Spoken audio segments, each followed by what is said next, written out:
ಇರಾನ್ನ ನಿರ್ಬಂಧದ ನಡುವೆಯೂ ಭಾರತದ 8 ಹಡಗುಗಳು ಹಾರ್ಮುಜ್ ದಾಟಿ ಇದುವರೆಗೆ ಬಂದಿವೆ.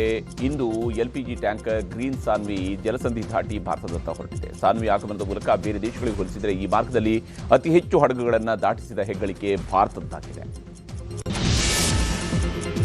ಇಸ್ರೇಲ್ ಮತ್ತು ಅಮೆರಿಕ ದಾಳಿಯಿಂದ ಇರಾನ್ನಲ್ಲಿ ಈವರೆಗೆ 3,531 ಮಂದಿ ಸಾವಿಗೀಡಾಗಿದ್ದಾರೆ. ಇಸ್ರೇಲ್ ದಾಳಿಯಿಂದಾಗಿ ಲೆಬನಾನ್ನಲ್ಲಿ 1,368 ಜನ ಪ್ರಾಣ ಬಿಟ್ಟಿದ್ದಾರೆ.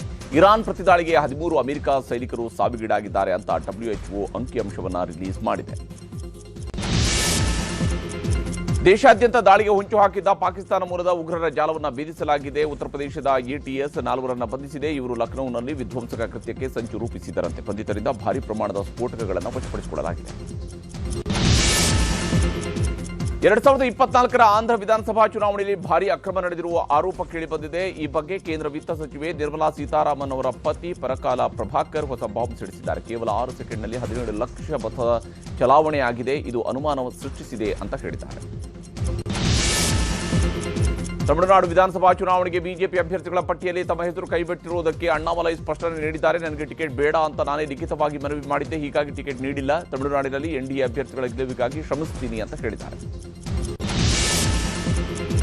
ಕೇರಳಂ ವಿಧಾನಸಭಾ ಚುನಾವಣೆಯ ಪ್ರಚಾರದಲ್ಲಿ ಪ್ರಧಾನಿ ಮೋದಿ ಅವರು ಭಾಗಿಯಾಗಿದ್ದರು. ತಿರುವಲ್ಲಾರದ ಸಮಾವೇಶದಲ್ಲಿ ಭಾಗಿಯಾಗಿ ಕಾಂಗ್ರೆಸ್ ವಿರುದ್ಧ ಕಿಡಿಕಾರಿದ್ರು. ನನಗೆ ಲಕ್ಷಾಂತರ ಕೇರಳಿಗರ ಸುರಕ್ಷತೆಯ ಆದ್ಯತೆಯಾಗಿದೆ ಅಂತ ಹೇಳಿದರು. ಅಲ್ಪಸಂಖ್ಯಾತರ ಮೇಲೆ ದಾಳಿ ಮಾಡುವವರ ಜೊತೆಗೆ ಸಿಎಂ ಪಿಣರಾಯಿ ವಿಜಯನ್ ಶಾಮೀಲಾಗಿದ್ದಾರೆ ಅಂತ ರಾಹುಲ್ ಗಾಂಧಿ ಆರೋಪವನ್ನು ಮಾಡಿದ್ದಾರೆ. ಆಮ್ ಆದ್ಮಿ ಪಕ್ಷ ಮತ್ತು ಸಂಸದ ರಾಘವ್ ಚಡ್ಡಾ ನಡುವಿನ ಆರೋಪ ಪ್ರತ್ಯಾರೋಪ ತಾರಕಕ್ಕೇರಿದೆ. ಇನ್ನು ಮತ್ತೊಂದು ವಿಡಿಯೋ ರಿಲೀಸ್ ಮಾಡಿರುವ ಚಡ್ಡಾ, ನಾನು ಸಂಸತ್ತಿಗೆ ಹೋಗುವುದು ಜನರ ಸಮಸ್ಯೆಯನ್ನು ಪ್ರಸ್ತಾಪಿಸಲು, ನನ್ನ ವಿರುದ್ಧ ಮಾಡ್ತಾ ಇರುವಂತಹ ಪ್ರತಿ ಸುಳ್ಳು ಆರೋಪವೂ ಕೂಡ ಕಾಲಕ್ರಮೇಣ ಬಯಲಾಗಲಿದೆ ಅಂತ ತಿರುಗೇಟು ಕೊಟ್ಟಿದ್ದಾರೆ. ಹುಬ್ಬಳ್ಳಿ ಲವ್ ಜಿಹಾದ್ ಆರೋಪ ಪ್ರಕರಣದಲ್ಲಿ ಆರೋಪಿ ಸಮೀರ್ನ ಕರಾಳ ಕೃತ್ಯ ಬಯಲಾಗಿದೆ. ಹಲವು ಯುವತಿಯರು ಗರ್ಭ ನಿರೋಧಕ ಮಾತ್ರೆಗಳನ್ನು ತೆಗೆದುಕೊಳ್ತಾ ಇರುವ ದೃಶ್ಯ ಸಮೀರ್ ಮೊಬೈಲ್ನಲ್ಲಿ ಪತ್ತೆಯಾಗಿವೆ. ಮತ್ತೊಂದೆಡೆ ಆರೋಪಿ ಸಮೀರ್ ತಮ್ಮ ಮೇಲೆ ಹಲ್ಲೆ ಮಾಡಿದ್ದಾರೆ ಅಂತ 60 ಮಂದಿಯ ವಿರುದ್ಧ ದೂರು ನೀಡಿದ್ದಾರೆ. SSLCಯಲ್ಲಿ ಹಿಂದಿ ಭಾಷೆಗೆ ಗ್ರೇಡಿಂಗ್ ಬಗ್ಗೆ ಆಕ್ಷೇಪ ವ್ಯಕ್ತಪಡಿಸಿದ ಗವರ್ನರ್ ವಿರುದ್ಧ ಕನ್ನಡ ಪರ ಸಂಘಟನೆಗಳು ಸಿಡಿದೆದ್ದಿವೆ. ಈ ಬಗ್ಗೆ ಪ್ರತಿಕ್ರಿಯಿಸಿರುವ ಕರವೇ ಅಧ್ಯಕ್ಷ ನಾರಾಯಣಗೌಡ, ಕರ್ನಾಟಕದ ಶಿಕ್ಷಣ ನೀತಿಯನ್ನು ತೀರ್ಮಾನಿಸುವುದು ಸರ್ಕಾರವೇ ಹೊರತು ರಾಜ್ಯಪಾಲರು ಅಲ್ಲ. ನಿಮ್ಮ ಪತ್ರ ವಾಪಸ್ ಪಡೆಯದೇ ಇದ್ದರೆ ಸೋಮವಾರ ಲೋಕಭವನಕ್ಕೆ ಮುತ್ತಿಗೆ ಹಾಕ್ತೀವಿ ಅಂತ ಎಚ್ಚರಿಸಿದ್ದಾರೆ.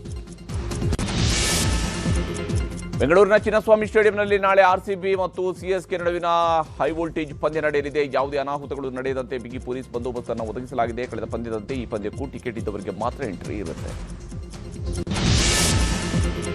ಆರ್ಥಿಕ ಬಿಕ್ಕಟ್ಟಿನಿಂದ ಕಂಗಾಲಾಗಿರುವ ಪಾಕಿಸ್ತಾನ ಪಂಜಾಬ್ ಪ್ರಾಂತ್ಯದಲ್ಲಿ ಜಾನುವಾರುಗಳ ತ್ಯಾಜ್ಯಕ್ಕೂ ತೆರಿಗೆ ವಿಧಿಸಲು ಮುಂದಾಗಿದೆ. ಸ್ವಚ್ಛ ಪಂಜಾಬ್ ಹೆಸರಿನಲ್ಲಿ ಪ್ರತಿ ಎಮ್ಮೆ ಮತ್ತು ಹಸುವಿಗೆ ದಿನಕ್ಕೆ 30 ಪಾಕಿಸ್ತಾನಿ ರೂಪಾಯಿ ಸಗಣಿ ತೆರಿಗೆಯನ್ನು ವಿಧಿಸುವುದಾಗಿ ಘೋಷಿಸಿದೆ. ಅಲ್ಲದೆ ಕ್ಯಾಬಿನೆಟ್ ಸಚಿವರ ಸಂಬಳವನ್ನು 6 ತಿಂಗಳ ಕಾಲ ಕಟ್ ಮಾಡಲಾಗಿದೆ.